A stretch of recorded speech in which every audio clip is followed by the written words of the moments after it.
𝗪𝗂𝗡. Anxiety about the control of currency is very topical. There are lots of things afoot right now, people interested in holding their wealth in different ways so that their wealth can't be revalued by bankers or governments. And as I show in the Invasion of Eden, this is a very ancient concern.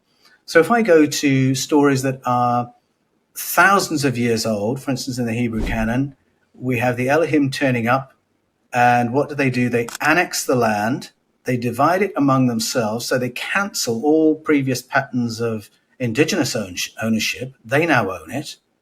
And once they've dispossessed the people of ownership of the land, the people can't work for themselves anymore. They will now have to work for the tokens that the conquerors will give them. They have to work for the conqueror's money. So you can hear that in the Hawaiian stories of the mo'o, who did exactly that, annexed the land, separated people from it, forced them to work for money, and then started devaluing the money so that the people have to work harder and harder for their tokens to be able to buy the things they bought last year. Well, that's the pattern everywhere. If you think about the Romans' invasion of Palestine, they invade. Now people are going to have to start doing business in the single currency of the Roman Empire, because if you're going to pay your taxes, you're going to pay it in Roman currency. Thank you very much. So you're now having to work for the conqueror's money. The conqueror mints it. The conqueror provides it. So there's no mistaking, once the Romans turn up, the only people you're working for are the Romans. You work for the people who issue the currency. Britain goes into Ghana, replaces the local currency with British pounds. You now work for British pounds. You're working for the British. And once that change has been made, you are under the power of those who issue the currency, because bit by bit, it will be devalued. You won't get any more hours in the day or days in the week.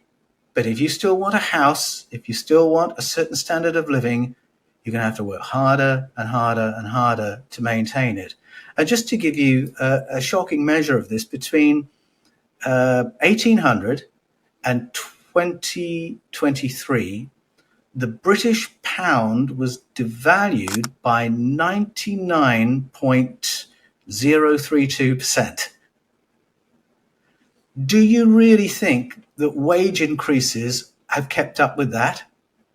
You can bet your bottom dollar. No, they haven't.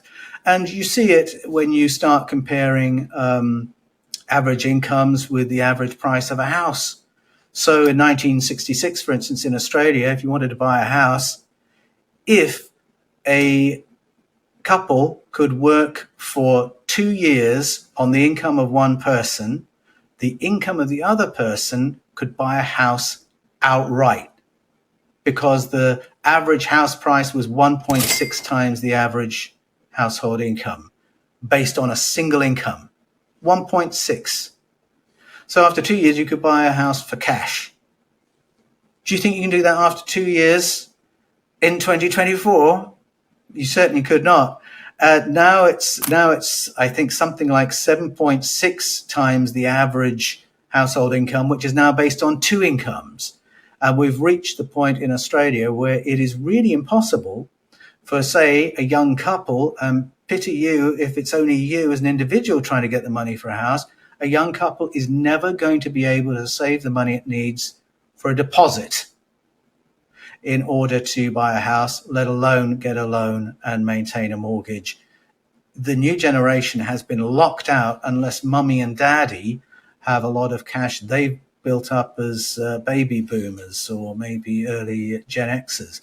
So the devaluation of currency is a very powerful tool. It is essentially an alternative to slavery. And this was really something modeled in the society of the ancient Sumerians, who were the first culture we know about on planet Earth to come up with a money system. Again, they privatized the land and they concentrated the population in cities, pulling them out of the countryside to living in denser conditions where they're working for money, and that's gradually devalued.